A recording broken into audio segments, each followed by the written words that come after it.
1월 16일 화요일입니다. 오늘은 베드로전서 3장 8절부터 12절까지 말씀입니다. 좋은 날을 보려면 라는 제목입니다. 좋은 날을 보려면. 사람은 누구나 기왕에 한평생 사는 것 멋지게 살다가 죽고 싶은 것이지요. 누가 벌레처럼 살고 누가 오물덩어리처럼 살다 죽고 싶은 사람이 있겠습니까? 그런데 많은 사람들이, 훨씬 더 많은 사람들이 자기의 인생을 아름답고 멋진 인생으로 살기보다는 후회스러운 인생을 산다고 그러죠. 그래서 지나고 나면 아유 왜 그랬을까? 그래서 우리 인생을 껄껄껄 인생이라 이렇게 말한답니다. 껄껄껄이 뭐예요? 이렇게 할 걸, 저렇게 할 걸, 아유 왜 그렇게 했을까? 이렇게 할 걸, 이런다는 거예요. 그러니까 인생은 자기의 소망대로, 자기가 바라고 원하는 대로 안 된다는 거죠. 왜 그럴까요? 다 알지만 그러나 그렇게 사는 것, 그 아름답고 멋진 인생으로 사는 그런 길을 행하지 못해서 그런다, 이렇게 말하고 있습니다. 오늘 본문을 통해서도 사도 베드로는 모든 인생들에게 좋은 날을 보는 멋진 삶을 살기 위해서 어떻게 해야 될지를 우리에게 보여주고 있습니다. 그것이 뭡니까? 한마디로 요약을 하면 사랑하는 겁니다. 1절부터 7절까지 베드로는 가정에서 부부간에 서로 사랑하는 모습을 소개해 주었죠. 요약하면 그 부부간에 그 가장 아름다운 가정을 이루고 멋진, 그리고 좋은 날을 살아가는 그 삶의 핵심은 뭐예요? 부부가 서로 사랑하는 것이다 그랬어요. 사랑하는 것. 그런데 이 사랑을 이제 눈을 돌려가지고 어디를 바라보게 합니까? 우리 삶의 공동체를 바라보게 하는 겁니다. 그래서 오늘 본문 이렇게 8절은 이렇게 시작합니다. 마지막으로 말하노니, 이렇게 시작해요. 마지막으로 말하노니. 이 말은 앞에서 2장 11절부터 시작되는 말을 지금 마무리 짓는 거예요. 그러니까 2장 11절부터 여기까지가 이렇게 한 덩어리인 거예요. 그래서 요약하면 이렇게 표현할 수가 있습니다. 무엇을 요약한다는 겁니까? 여기까지 사도 베드로가 2장 11절부터 말하고 있는 것이 뭡니까? 그리스도 예수를 자기 주로, 자기의 구주로 영접한 사람은 이제 그 삶에서 자기 욕망과 욕심을 드러내며 사는 것이 아니라 자기 삶에서 주가 주인이신 것을 드러내는 삶을 사는 것이라고 그랬죠. 그래서 자기 정욕과 욕망을 채우려고 막 몸부림치는 것이 아니라 이제는 거꾸로 주님이 내 인생의 주인이신 것을 드러내는 삶으로 삶이 변화가 되는 거예요. 그게 그리스도인이라고 말했어요. 그렇게 주님이 자기 인생의 삶의 주인이라고 그걸 드러내는, 입으로 드러내든 발로 드러내든 손으로 드러내든 그렇게 드러내는 삶, 그 삶을 하나님 앞에 아름다운 삶이라 이렇게 표현했었죠. 하나님 앞에 아름다운 삶, 그러니까 하나님의 은혜를 기억하고 사는 삶이라는 거예요. 예수 그리스도가 자기의 구주임을 드러내는 삶은 하나님의 은혜를 기억하며 드러내는 삶이라. 그래서 그리스도인은요, 하나님의 은혜를 깨닫는 순간, 그 은혜를 깨닫는 순간 자기의 욕망과 욕심과 정욕을 채우려고 몸부림치며 사는 삶이 아닌 하나님의 영광을 드러내는 삶으로 바뀌는 것이라 그렇게 말했죠. 그래서 그 하나님이 자기 인생의 주인이시고 자기 삶의 통치자이신 것을 드러내는 거예요. 드러내는 거. 그래서 그렇게 하나님이 자기 인생의 주인이요 통치자임을 드러내는 삶의 가장 핵심이 뭐라고요? 그게 사랑이라 지금 이렇게 표현하고 있는 겁니다. 사랑. 그러니까 앞에서 2장 11절부터 지금 베드로 사도는 그 그 삶을 여러 삶의 영역에서 다양하게 소개를 하고서 마지막 요약하면 이렇게 시작하고 있는 거예요.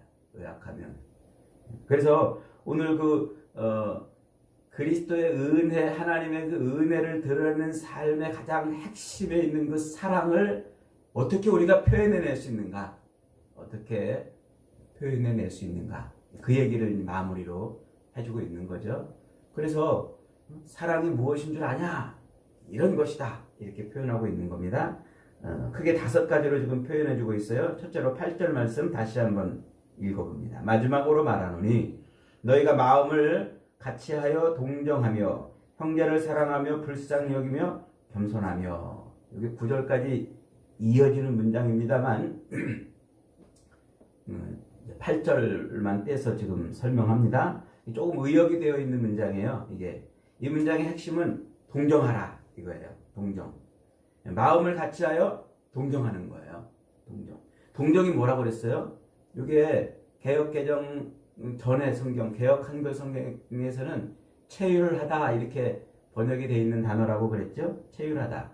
체휼하다 그러니까 어서 많이 듣던 말 아닙니까? 히브리서 4장 15절에서 대제사장 되신 예수님은 우리를 체휼하시는 분, 우리를 체휼치 아니하시는 분이 아니라 그랬잖아요. 그러니까 예수님은 우리의 연약함을 체휼하시는 분이라고 소개할 때 쓴 그 단어, 그걸 지금 베드로도 똑같이 쓰고 있습니다. 그러니까 이 체휼하다는 말, 이 말은 한글에는 없는, 한글로는 표현이 잘 안 되는 단어예요. 그래서 옛날에는 체휼이라고 이렇게 번역을 해놓고 이 체휼이라는 말이 너무 어려운 말이니까 동정 이렇게 이제 번역을 해놓고 이렇게 이제 해놨는데, 이 말을 굳이 우리말로 번역할 때 가장 가까운 말은 자비라는 말이라고 그랬죠. 자비. 이 자비라는 게 뭡니까? 크게 사랑하고 가엾게 여긴다. 이런 뜻이에요. 크게 사랑하고 가엾게 여긴다. 근데 이 크게 사랑한다 이 말도 추상적인 말이잖아요. 어떻게 하는 게 크게 사랑하는 거야? 가서 그냥 크게 껴안아주는 건지 아니면 뭐 어떻게 하는 건지, 또 이게 추상적인 말이잖아요. 그래서 굳이 표현한다면 기쁨도 슬픔도 함께 뭐한다? 공감. 그가 기뻐할 때 같이 기뻐해주고 그가 슬퍼할 때 같이 슬퍼해준다. 이렇게 말하고 있는 거예요. 이 자비라는 말을, 동정한다는 말을 히브리서 4장 강의할 때 설명을 한번 드렸었죠. 이게 자비라는 말로 번역하는 것이 가장 좋은 번역인데 이 말이 이제 불가에서 많이 쓰는 말이잖아요. 그래서 부처의 자비로 저거 뭐 이제 이런 말을 하도 불가에서 많이 쓰니까 성경을 번역하는 사람들이 자비라는 말을 가급적 안 쓰려고 그랬던 것 같아요. 그래서 자비 대신에 긍휼이라는 말로 이렇게 많이 번역을 해놓기도 했어요. 뜻은 비슷합니다만은 자비와 긍휼은 약간 좀 다른 뉘앙스를 가지고 있어요. 이게 왜 그러냐면 자비라는 말은 유대인들, 히브리인들은 이 자비라는 말을 어떻게 이해하고 있느냐면 여인의 여인의 자궁을 의미한다고 그랬죠. 자궁.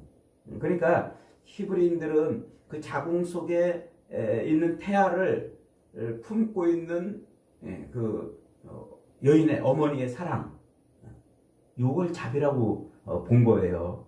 그러니까 그냥 단순히 기쁨을 같이 하고 슬픔을 나누는 그런 공감 정도가 아니죠. 진짜 불쌍히 여기서 내가 품는 거예요. 그를 품는 거.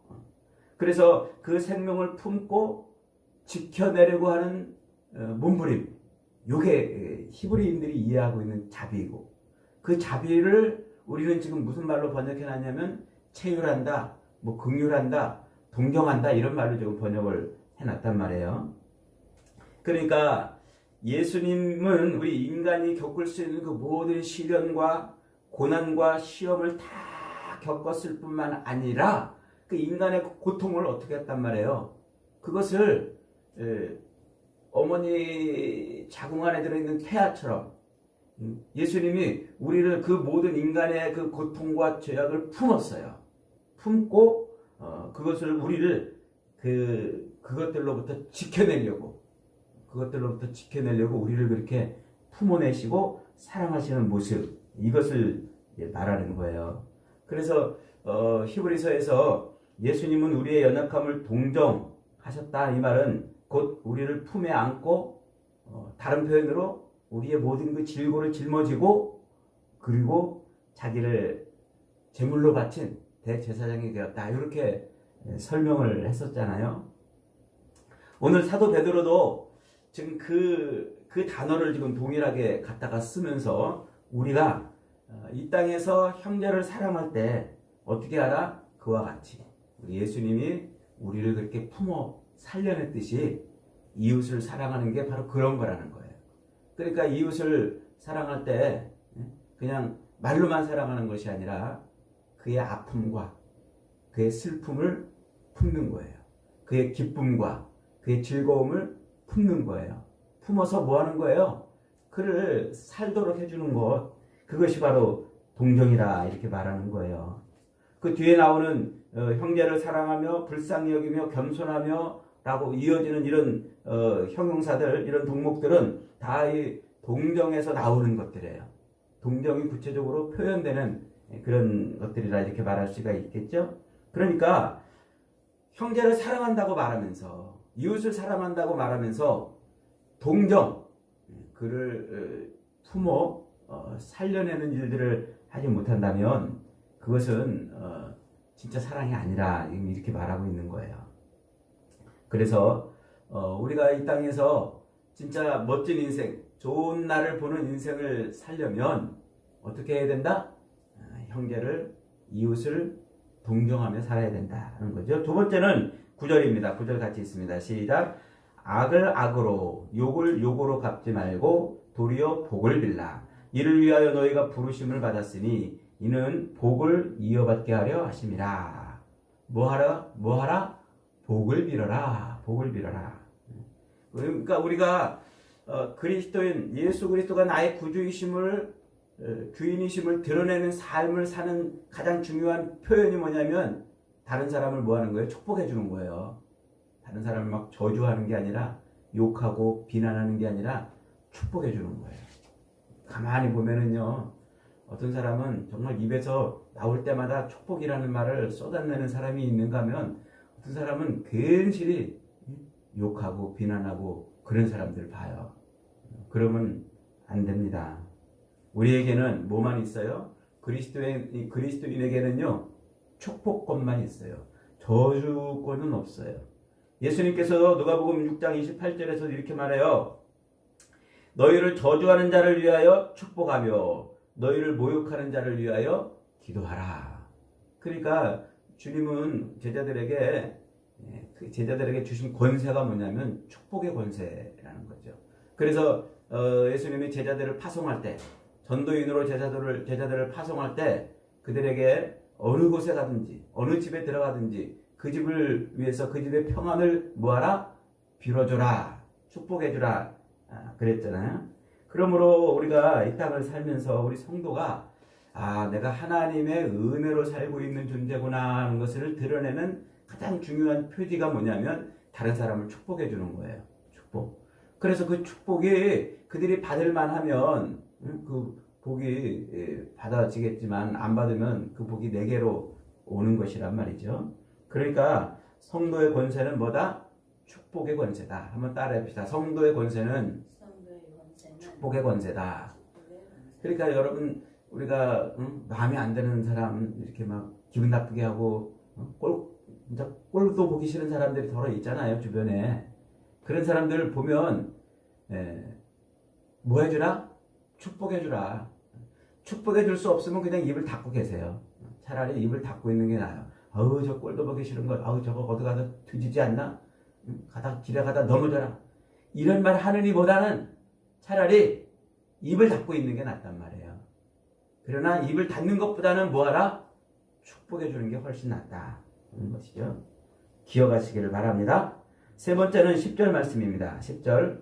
자, 10절 한번 읽어보겠습니다. 시작. 그러므로 생명을 사랑하고 좋은 날 보기를 원하는 자는 혀를 금하여 악한 말을 그치며 입술로 그 거짓을 말하지 말고, 그랬어요. 그러니까 좋은 날을 보기를 원하면 뭐예요? 입술에 파수꾼을 세우란 말이에요. 입술에 파수꾼을. 말 조심하라. 말 조심하라 하는 권면은요, 성경 전반에 흐르는 아주 중요한 권면 중에 하나예요. 잠언서도요, 우리의 이 말 조심하라는 말이 얼마나 많이 나옵니까? 사도 바울의 서신서에도 요 말에 대한 이야기가 참 많이 나오잖아요. 그래서 골로새서 3장 7절부터 10절까지 사도 바울도 이렇게 말해요. 너희도 전에 그 가운데 살 때는 그 가운데서 행하였으나 이제는 너희가 이 모든 것을 벗어버리라. 곧 분함과 노여움과 악의와 비방과 너희 입에 부끄러운 말이라. 너희가 서로 거짓말하지 말라. 옛사람과 그 행위를 벗어버리고 새사람을 입었으니. 그러니까 예수 그리스도로 말미암아 우리가 변화된 새 사람의 표준, 나타나는 표징이 뭐라는 거예요? 그 입을 보면 알아요. 입을 보면. 저 사람의 입을 보면 그가 그리스도가 주인인지 자기가 주인인지 안단 말이에요. 오늘부터 한번 지나다니다가 예수 믿는다고 그러는 사람들 가만히 쳐다보세요. 그 사람 뭐를 보라고요? 입을 보라고요. 참 보면 예수 믿는다고 하면서도요, 입이 방정인 사람들이 얼마나 많아요. 예수 믿는다고 하면서도요, 그 입이 악한 사람들이 얼마나 많아요. 그러니까 그 입을 잘 다스려야 된단 말이에요. 입을. 그래서 그리스도인은 자기 입술을 잘 간수해야 됩니다. 한번 따라합시다. 성도는 자기 입술 간수를 잘해야 된다. 야고보 사도도 그랬잖아요. 3장 2절에서 우리가 다 실수가 많으니 만일 말에 실수가 없는 자라면 곧 온전한 사람이라. 야, 이 말에 실수가 없으면 온전한 사람이라. 능히 온몸도 굴레 씌우리라 그랬잖아요. 그러니까 우리가 이 한 입으로 하나님을 찬양도 하고 이 한 입으로 사람을 저주도 하고 그럴 수 없다. 야고보 사도는 그럴 수 없다. 이렇게 말했잖아요. 그것이 옳지 않은 것이다. 그러니까 여러분 우리의 입술에 뭘 세워요? 파수꾼을 세우세요. 하나님 내 입술이 더러운 말 쏟아내지 않게 해주세요. 하나님 남을 저주하고 비난하는 말, 욕하고 험담하는 말 이런 말 쏟아내지 않게 해주세요. 남을 축복하고 남을 복 빌어주는 그런 말을 할 수 있게 해주세요. 이렇게 입술에 파수꾼을 세워야 됩니다. 그 다음에 네 번째는 11절입니다. 11절 시작. 악에서 떠나 선을 행하고 화평을 구하며 그것을 따르라 그랬어요. 악에서 떠나고 선을 행하라. 악에서 떠나고 선을 행하라. 사도 바울도 그랬죠. 악은 모양이라도 버리라. 악이라는 이 말은 무가치한 것, 혹은 해를 끼치는 것을 말해요. 그러니까 내 삶에 무가치한 것, 혹은 아주 내 삶에 해를 끼치는 것, 그것. 베드로는 지금 그것을 단지 이렇게 피하는 것에서 그치는 것이 아니라 선을 행함으로 내 삶에서 악이 이렇게 물러나도록 이렇게 하라. 지금 그 얘기를 하고 있는 거예요. 다시 말하면 선으로 악을 갚으라. 선으로 악을 갚으라. 사랑의 핵심은 뭐예요? 선으로 악을 갚는 거예요. 원수를 사랑할 줄 알라는 것이죠. 원수를 사랑할 줄 알아. 옛날 6.25 때 손양원 목사님의 그 이야기가 있지 않습니까? 자기 아들을 죽인 그 공산당 그 원수를 자기 양아들로 삼고 이렇게 품어내신. 그러니까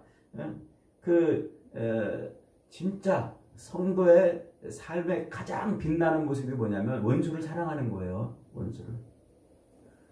스데반 집사, 사도행전 7장에서 스데반 집사가 왜 그렇게 멋지고 아름다운 삶으로 우리에게 기억됩니까? 그는 정말 마지막을 어떻게 보냈습니까? 주여 저들의 죄를 저들에게 돌리지 마옵소서 이러고 죽었어요. 누가 그러고 죽었다고요? 예수님이 그렇게 죽으셨단 말이에요. 예수님이 십자가에 매달려 마지막 그 숨을 거두시기 직전에 주여 저들이 자기들이 하는 짓을 지금 알지 못합니다. 저들을 용서해 주시옵소서. 불쌍히 여겨 주시옵소서. 저들의 죄를 용서하여 주시옵소서. 그게 예수님께서 우리에게 보여주신 가장 최고의 사랑의 모습입니다. 그렇기에 예수님을 자기 구주로 삼은 모든 제자들도 기꺼이 뭐 해야 돼요? 악을 선으로 갚아내는 것. 선으로 악을 이기는 것입니다. 그런 삶을 살아야 된다는 거죠. 그 다음에 마지막 다섯 번째로 화평을 구하는 것이다 그랬어요. 화평을 11절 마지막 부분에 화평을 구하며 그것을 따르라. 이 구한다라는 말은 부지런히 찾아라 하는 거예요. 부지런히 쌓아라 이런 뜻이에요. 우리가 이제 화평케 하는 자를 영어로 뭐라고 해요? 피스메이커 이렇게 하잖아요. 평화를 만드는 자, 쌓는 자라는 뜻이에요. 그러니까 화평은 그냥 오는 게 아니에요. 이건 공들여 만들어야 된단 말이에요. 어떻게 만드는 것일까요? 에베소서 2장 13절로 14절은 이렇게 표현합니다. 이제는 전에 멀리 있던 너희가 그리스도 예수 안에서 그리스도의 피로 가까워졌느니라. 그는 우리의 화평이신지라. 둘로 하나를 만드사 원수된 것 곧 중간에 막힌 담을 자기 육체로 하셨다. 그러니까 하나님과 우리 사이에 그 막힌 담을 예수님이 어떻게 헐어내셨어요? 자기 육체로 헐어내셨다는 거죠. 그러니까 화평을 이루려면은 담을 헐어내야 됩니다. 그 담을 헐어내는 것이 뭐냐면 자기 육체로 그것을 헐어내야 된단 말이에요. 육체로. 그러니까 예수님께서 하나님과 우리 사이에 담을 뭘로 헐어냈냐면 육체로 헐어냈어요. 어떻게 헐어냈어요? 첫째로는 십자가를 짊어지셨잖아요. 십자가. 그래서 예수님께서 직접 우리의 그 모든 죄악을 짊어지시고 자기 육체로 십자가를 짊어지셔서 화평케 하셨단 말이죠. 그러니까 내가 죽어 너를 살리는 그 십자가의 그 모습은 우리 육체로 그렇게 남의 허물을 덮어주는 거예요. 남의 허물을 짊어져 주는 거예요. 옛날에 그런 예화가 있잖아요. 어떤 서로 이웃하고 살고 있는 두 집이 있었는데 한 집은 두 부부가 사는데도 맨날 치고받고 시끄러운 소리가 나는 싸우는 그런 집이었대요. 근데 그 옆집은 대가족이 사는데도 늘 하하호호 즐겁고 막 그런 기쁨이 넘치는 그런 집이었대요. 이 둘이 사는데도 늘 다투고 싸우는 그 집 남편이 궁금해가지고 옆집에 와가지고 물어봤대요. 아니 당신네는 이렇게 여러 명이 사는데도 어쩜 그렇게 큰 소리 한 번 안 나고 늘 하하호호 이렇게 사십니까? 이렇게 이제 물어봤대요. 그랬더니 그 집 남편이 이렇게 얘기하더래요. 우리 집은 전부 나쁜 사람들만 살고 있어서 그렇습니다. 그랬대요. 네? 나쁜 사람들만 사는데 어떻게 하하호호 합니까? 그래 물어보니까 이렇게 답하더랍니다. 예, 엊그제 우리 집 며느리가 지나가다가 물그릇을 발로 차 엎었지 뭡니까?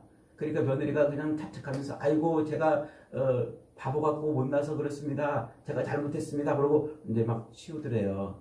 그러니까 금방 시어머니가 쏙 튀어나오더니 아이고 아가야 아니다. 내가 그 물그릇을 내가 보고도 빨리 치우지 못한 내 탓이다. 내가 잘못했다. 그러더래요. 그러니까 할아버지가 이제 할머니가 이제 뜩 나와가지고는 아이고 내가 그것을 보고도 치웠어야 되는데 그것을 못 치워서 그런 것이다.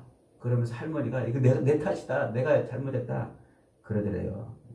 그러니까 그렇게 서로 다 자기가 잘못했다고 남의 허물을 덮어주는 그런 삶을 사니까 그러니까 하하호호 그런 가정이 됐다는 얘기죠. 여러분 우리가 서로 화평한 삶을 살려면 뭐 해야 된다고요? 허물을 그렇게 덮어줘야 돼요. 허물을 자꾸 들춰내면요 화평이 안 돼요. 그래서 이 허물을 덮어주는 이 아주 중요한 상징이 하나 있다고 그랬잖아요. 그게 뭐예요? 창세기 3장에서 아담과 하와가 죄를 지었을 때 하나님이 가죽옷을 그들에게 지어서 그들의 허물을 덮어줬단 말이에요. 그것을 또 상징하는 게 노아 홍수가 끝난 다음에 노아가 이제 포도 농사를 짓고 포도주를 만들어서 먹고는 뻘개 먹고 그냥 술 취해가지고 아마 여기저기 뒹굴었던가 봐요. 그랬더니 함이 그 모습을 보고서는 막 그 형들한테 와가지고는 아유 저 아버지 창피하게 막 저게 뭔 짓이냐고 까발렸는데 셈과 야벳은 어떻게 했다고요? 자기 겉옷을 들쳐서 뒷걸음 들쳐서 아버지를 덮어줬다고요. 허물을 덮어줬단 말이에요. 이게 굉장히 중요한 사건이에요.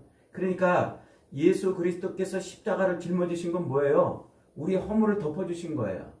그 십자가에서 피 흘리사 우리의 허물을, 그래서 화평이 이루어진 거란 말이에요. 그러니까 오늘 우리가 이 땅에서 화평하게 살려면 다른 사람들의 허물을 들춰내는 것이 아니라 허물을 덮어줘야 된단 말이에요. 허물을.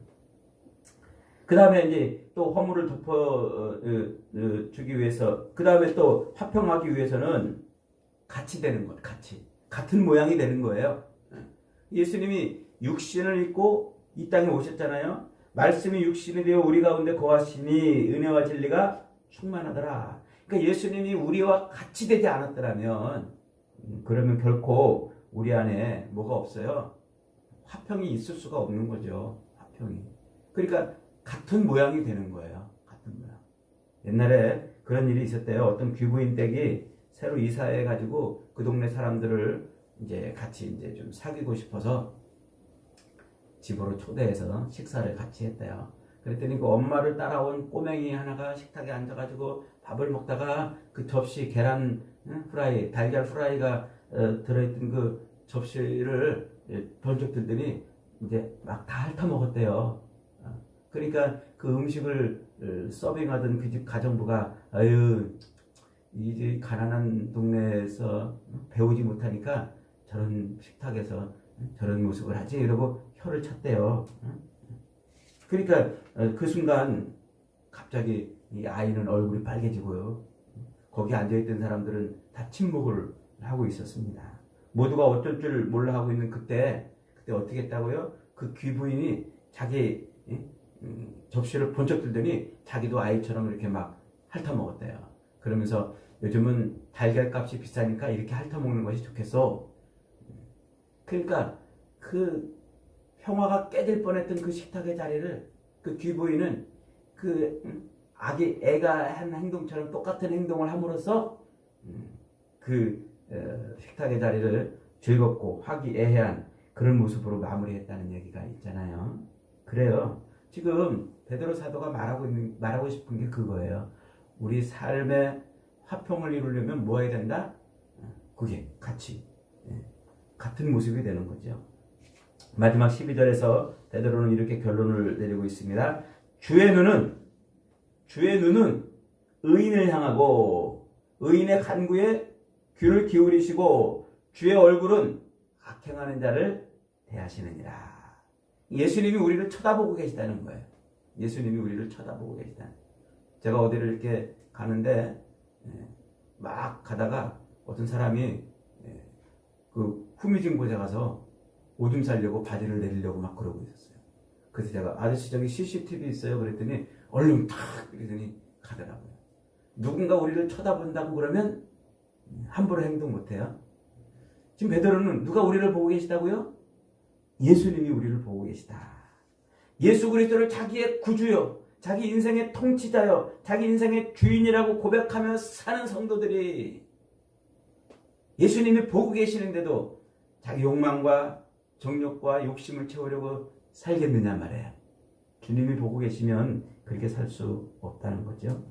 그래서 주님처럼 우리도 사랑하는 삶을 사는 거죠.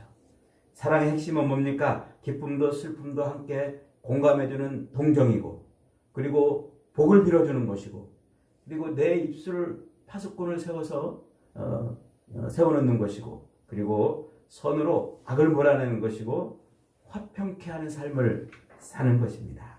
그것이 우리가 성도가 이 땅에서 성도로서 보여줄 모습이라 지금 말하고 있어요. 여러분, 그리스도인은 구차한 그리고 부끄러운 인생을 살아서는 안 됩니다.